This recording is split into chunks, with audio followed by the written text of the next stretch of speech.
Kanalıma hoş geldiniz. Bugün sizlere orkide bakımına dair 3 önemli püf noktadan bahsedeceğim. Orkidelerde yapraktan gübreleme ve yaprak temizliğinin nasıl yapıldığını size tüm detaylarıyla göstereceğim.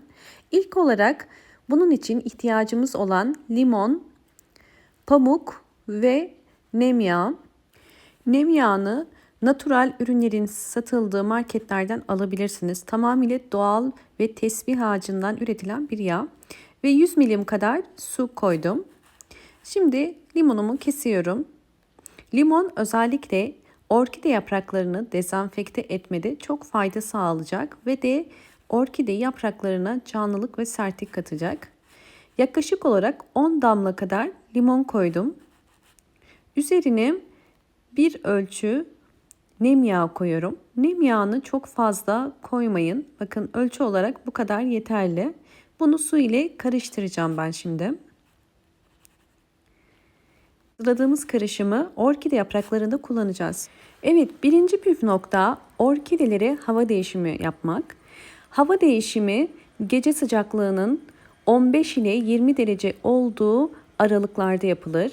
Gündüz de rüzgar ve güneş almaması gerekiyor. Hava değişimi özellikle sonbahar ve ilkbahar aylarında yapılır ve orkideleriniz hiç çiçek açmıyorsa mutlaka yapmalısınız.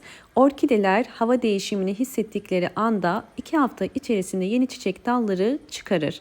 Hemen şimdi sizlere birinci metottan başlamak istiyorum. Birinci metotta hazırlamış olduğumuz nem yağlı suyu orkide yapraklarında kullanacağım. Bu metot özellikle orkide yapraklarındaki hastalıkların yok olmasına ve hastalık oluşabilme ihtimalini de engeller. Nem yağı özellikle hem kokusundan dolayı hem de antiseptik özelliği sayesinde orkide yapraklarındaki hastalıkları yok eder. Özellikle orkide yaprak altlarında oluşan yapışkan damlacıklar, trips hastalığı gibi ya da orkide çiçeklerinde bu şekildeki lekelenmeler orkidelerinizde bir trips hastalığının olduğunu, bu şekildeki beyaz şeyler ise unlu bit ya da kırmızı örümcek izleri resimde gördüğünüz gibi hastalıklar orkidelerde çok sık rastlanılan hastalıklardır. Bu tarz hastalıkların giderilmesine yardımcı olur ve bizler birçok orkide hastalığını ancak yaprak üstlerini ve özellikle yaprak altlarını kontrol ettiğimiz zaman görebiliriz. Bu yüzden orkide yapraklarını 15 günde bir mutlaka kontrol etmeniz gerekiyor. Bu karışımı orkidelere ayda bir kere uygulamanız yeterli. Fakat eğer orkidenizde bu saydığım hastalıklardan biri varsa haftada bir mutlaka bu karışımı uygulayıp orkidelerinizi havalandırmanız gerekiyor. Ve gördüğünüz üzere bakın orkidem şu anda çok daha yaprakları sağlıklı ve çok daha parlak ve canlı gözüküyor. Bunu orkide dallarını da mutlaka uygulayın, çiçeksiz orkide dallarına. Evet. Şu anda artık son işlemimi de tamamladım ve orkidem şu anda gayet canlı, sağlıklı ve parlak yapraklara sahip. Nem yağı daha parlak gözükmesine de yardımcı oluyor.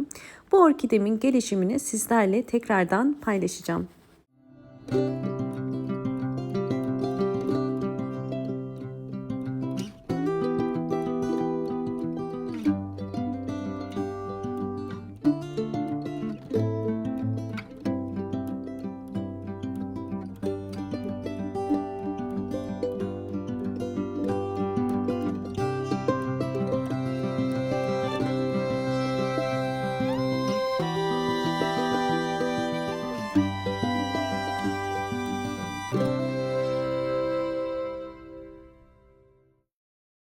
Sizlere şimdi ikinci metodu da göstermek istiyorum. İkinci metotta da bunun için 20 damla nem yağını şu anda boş sprey kutusunun içerisine koyuyorum.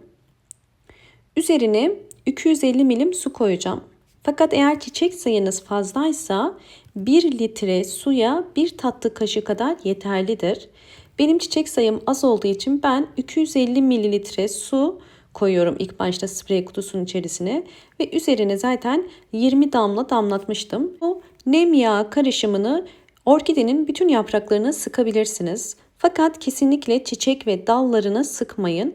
Eğer çiçek ve dallarına ya da tomurcuklarına sıkarsanız nem yağının etkisiyle solabilirler. Bakın sıkarken bu gövde kısımlarının yani yaprak araları ve gövde kısmının kesinlikle nemli bırakmayın.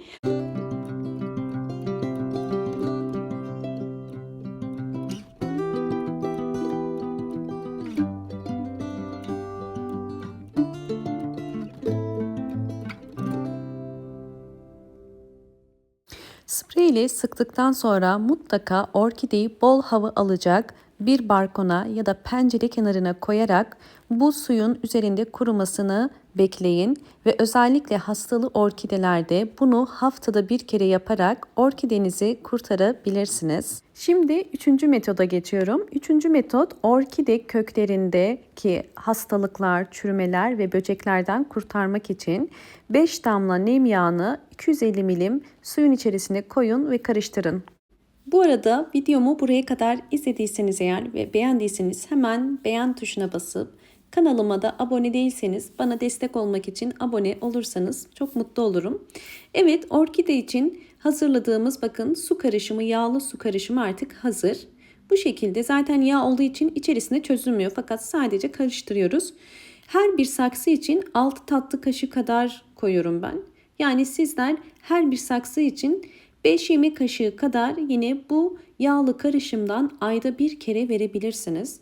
Bu yağlı karışımın amacı orkide toprağında biliyorsunuz ki birçok bitler, bazı hastalıklar olabiliyor. Bu yağlı karışım sayesinde orkidenin köklerinde eğer bir mantar enfeksiyonu ya da herhangi bir unlu bit ya da tilis böceği varsa bunun için kullanabilirsiniz.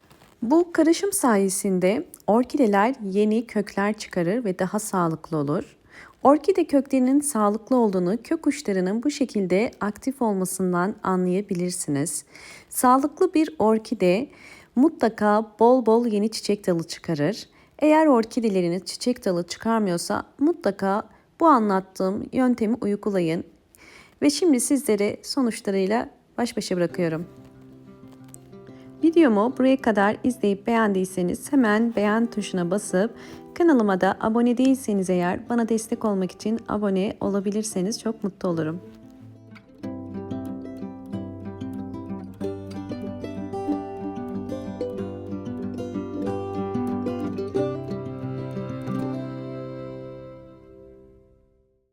Evet, videomu buraya kadar izlediğiniz için teşekkür ediyorum. Hoşça kalın, sağlıkla kalın.